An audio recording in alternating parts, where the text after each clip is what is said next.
Welcome to Success for the 21st Century. Hi, I'm Debbie Ruston, and today's topic is, can entrepreneurship be taught, or are we born entrepreneurs? Many people believe we are born entrepreneurs, and although some are, I absolutely know entrepreneurship can be taught. And that's because I've been an entrepreneur since 1986 myself.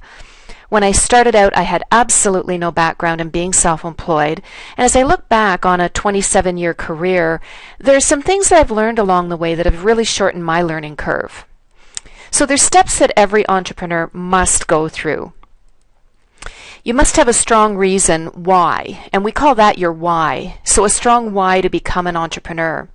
Your why will be the launching pad that moves you into action and will get you through challenges that you face along the way. I had been an employee prior to having our first child, and as many young parents find, once that beautiful baby is put in your arms, you want to spend every possible moment with them. I had never really thought about becoming an entrepreneur until I went back to work after my maternity leave. Although I was very much career-minded, the desire to be with our children was much stronger than my desire to move up that corporate ladder. And I know many people will feel this same emotion, but allow the pressures and the fears to determine their decisions about work. They end up sacrificing the time they could spend with their children because of fear and limiting beliefs, and not realizing they actually have a choice. When I train people, one of the most important things I teach is to tap into your why, the reason you want to start your business. So in my case, my why was being home with our children. When you're committed to your why, do not let anything get in the way of that. Make every single decision based on your why. If decisions do not support your why, then you are making the wrong decision, which is usually based on fear. Every entrepreneur needs an idea. You go through the idea stage where you're perhaps thinking about a number of different ideas that are going through your mind. And very often the idea is formed from seeing a problem that needs a solution. This can come from being an employee and seeing things done in the wrong way and recognizing and developing a better way.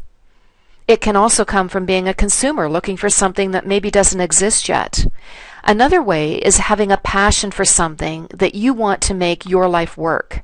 You find creating ideas in this area easy because it's really what you're passionate about. Either way, the idea is formed.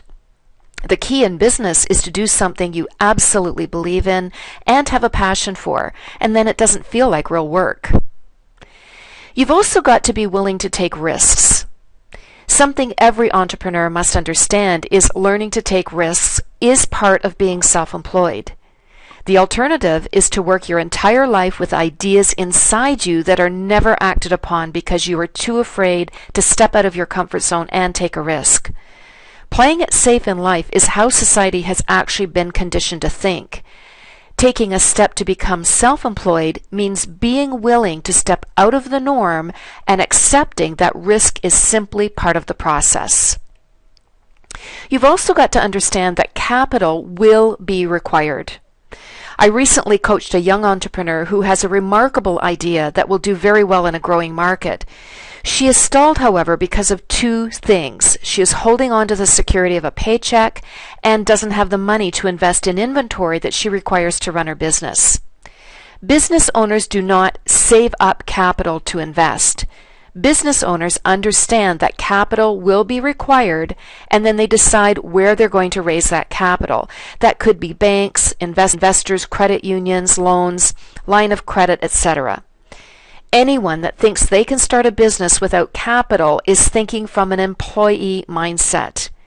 Even something as basic as a hot dog vendor needs to have the barbecue and the food they will offer at the hot dog stand, and that certainly does require capital. Also important, and this is probably the most important advice I will ever give an entrepreneur, is you must develop the mindset of an entrepreneur. The mindset of an entrepreneur is very different than that of an employee. Entrepreneurs are willing to go against the grain, take risks, be different, set goals, make powerful, bold decisions that move towards that goal, and then take action consistently for as long as it takes.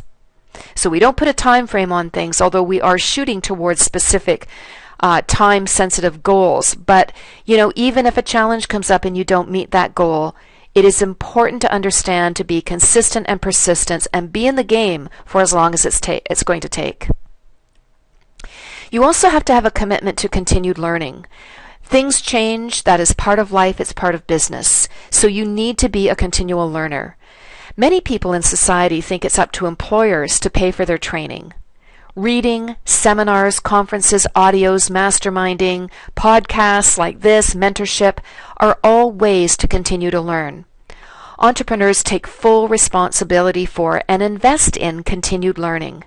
As I said, change is constant, and you must continue to learn and grow and be ready to implement change when necessary.